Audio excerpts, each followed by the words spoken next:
السلام عليكم ورحمة الله وبركاته. خبجمتوتا وردفتوتا خيك علي قلنا والد بنا جرقا ربي قالني عقوا الحمد لله على مقافي خيسان الرتون داودان ما يسر سبلمن تريكنا نكالي تجاجل يديلي خنو رتي أرقما الدون نتي أرقمو سرر نوكتي خيستو تجاجل كنتاروت بقي سافي العالم ملتي والله ني ولا بتاسفنا قوتا فجدا ما سننجا أما قرا درسي تنيا عدمنا نسننجا درسين تنيا تاران تنا الحمد لله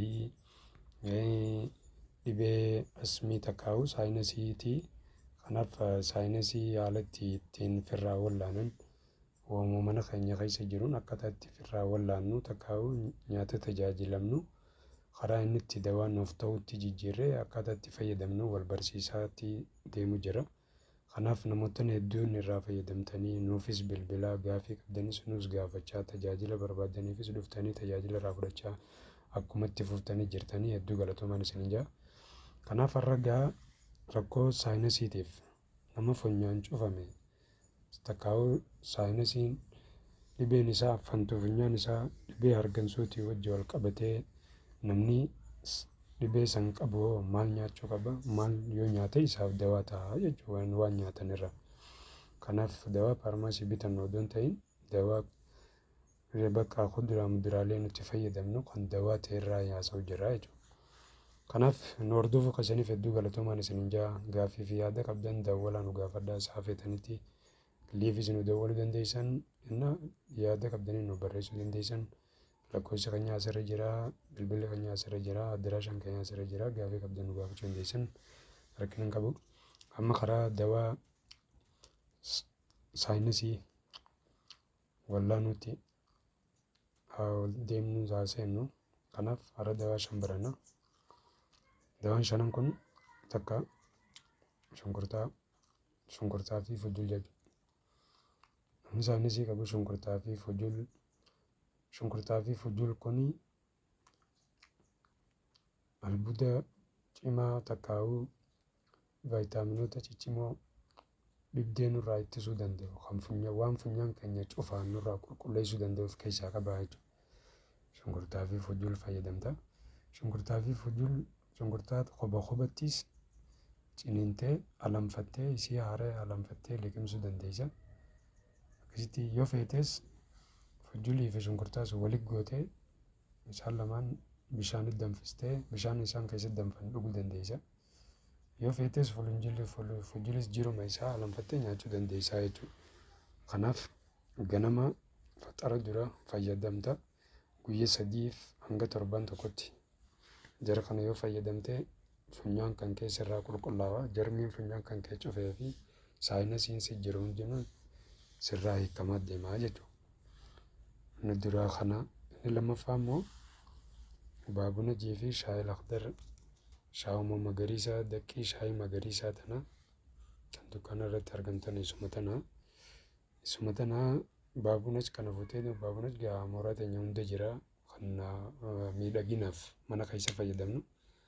Kanaaf isa kanas fuuteetuma bishaan kubbaayee tokko walitti danfistee akka shaayiitti achi booda eegee bishaan hojii danfistee booda jalaa mirtee dhuga.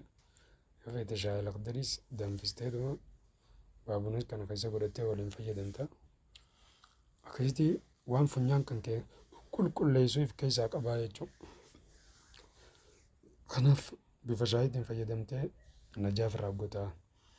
Inni sadaffaa gaa reehaan tun gaa saakayyoo nuti jennu sanii. Kanaaf reehaan gaa isii urgoituu muka urgaa warraa tokko. Isii tanas mumtaaziidha jechuudha. Akka gaariitti dandeettii baakteeriyaa funyaan keenya keessaarraa ittisuu saayinasiin irraa ittisuuti akkaan qabdi jechuudha. Kanaaf jecha isii kana fuuteetuma maaliif jennaan antioksidantii keessa lakkaa'amte jechuudha. Warra baakteeriyaa farra baakteeriyaa sirraa dhorkuudhaan beekame jechuudha. Isin san keessa lakkaa'amte reeyaan kanas isii hanga takka fuuteetuma warraa si harkattu jiidhaa si harkattu cirtee kubbaayyaa bishaan tokkotti waliin danfistee akkasitti ganama 7 tokko akkasitti fayyadamtaa jechuudha shaayiidhaan. Kunis haayis irraa godhaa jechuudha. Kanaaf dawaan afuraffaa gaa naanaa jedhaniin.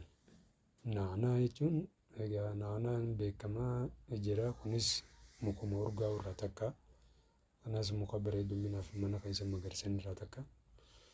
Inni kunis dandeettii qaama keenya akka jarmii irraa baakteeriyaa irraa walaba ta'uu godha jechuudha.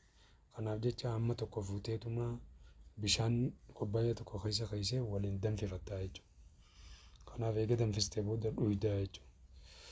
Guyyatti kubbaayyaa tokko dhuydaa ganamaa fi galgala akkasitti dhuydaa takka guyyatti kubbaayyaa tokko dhuydaa hanga torbaan takka fayyadamnaan saayinsii irraa balleessaa jechuudha. Balleessa kayya balleettii xiyyaa kanaaf itti fayyadamaa namoota saayinsii qabaniifis dhaamaa isiniin jaa. Kanaaf hedduu galatooma. Inni shanaffaa immoo dawaan irraa xumuraa kan shanaffaa leemuunidha. Leemuuniin tungaa leemuunii urreeffamtee jira. Leemuunii hin urreeffamin akkaataa nuti salaxaarra fayyadamnu tanaa jechuudha.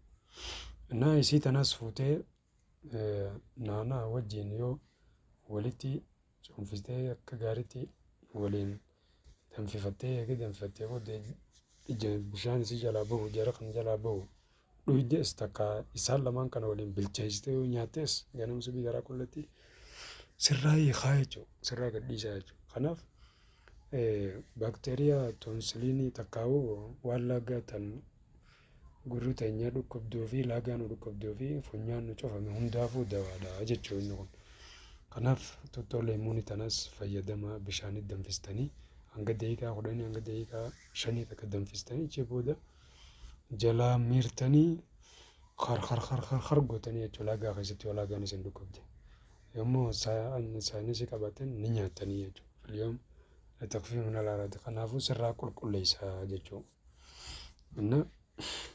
Inni dabalataa kan akka jaaffaatti isin dhiyeessine dhibdee saayinsii irraa qulqullaa'uudhaaf veetaamin C'n kan kee guutuu ta'uu qabaa jechuudha. Veetaamin C guyyatti hanga barbaadamaa ta'e ati harkannaan qoonqoo nyaaturraa kanaaf fayyitaa jechuudha. Yeroo gabaabaa fayyitaa jechuudha. Waan veetaamin C qabu nyaachuu qabdaa jechuudha. Nyaata veetaamin C qabu gaa irraa haasofnee dabarsinee jirra. YouTube keenyarra gayyaatanii ilaalachuu dandeessanii jechuudha. Gaafii isin dhibdee fi waan isin dhibee daawwattanii nu gaafachuu dandeessanii jechuudha. Kanaaf veetaamin C gaa dandeettii diifkaa kan namarraa ittisuu fi funyaan keenya jarmii tuquu baakteeriyaa funyaan keenya cufaas nu qabsiisu hundanurraa ittisuudhaaf akkasuma ammas dandeettii humnitti teenya dhibee adda addaa firraa tiisuudhaaf dandeettii kennuudhaaf tiruu fi sombii keenya hundinuu qulqullina akka jiran summiidhaarraa walaba ta'an godhuudhaaf hunda keessatti bilee dandeettii guddaa qaba. Kanaaf nyaata veetaamin C qabu hordofa isa san fayyadamaan isin jaa warri saayinsii qabdanii. Kanaaf baay'ee takka galatoomaa nyaanni veetaamin C kam yoo ta'an YouTube irra gadhiifnee jira. Irra gaddeemtanii ilaaltanii akkasirraa dhageeffatanii fayyadamuu dandeessan jenna. Kanaaf darsiin teenya taarraa asii dhaabbatee hanga darsii biraatti wal dhufnutti hedduu galatoomaan isin jaa. Nama Meeysar Sablamentarii Kiliinikaal tajaajila wal'aansa gahaa harkutti kan argamu Harar Nuuk irratti argamna. Akkasuma tajaajila dabalataa onlaayinaanis akka obboleeyyan keenya onlaayina fayyadaman hundinuu haala dhibee adda addaatiin hin rakkanneef manuma isaanii keessatti akkaataa itti firraa ittisaniif akkaataa itti yaallatan wal barsiisuu irratti kan argamnu ta'a. Kanaaf hedduu galatoomaan isin jaa. Gaafii fi yaada qabdanis lakkoofsa bilbilaa keenya duwwaa 920 gaafachuu dandeessan. Kunoo asirratti kan barreeffamee jiru kana lakkoofsa keenya bilbilaa isa kana fakkaata. Dhibee saayinsii fi asmii wajji wal qabatee dhimma argansuutii wajji wal qabatee waan isin dhibe hundaa'u gaafachuu dandeessan.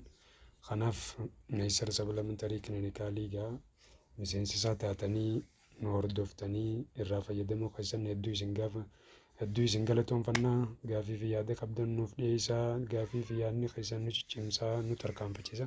Kanaaf hedduu galatoomaan isin jaa. Hanga dawaa biraa haariyaa dhibee biraa haariyaan wal barsiisuudhaaf walitti deebinutti nagaan naa turaa nafeerraa keetii ana Meeysar Sablamentarii Kiliinikaal. Assalaamu alaikum warahmatullahi wabarakatuh. Nagaan naa turaa.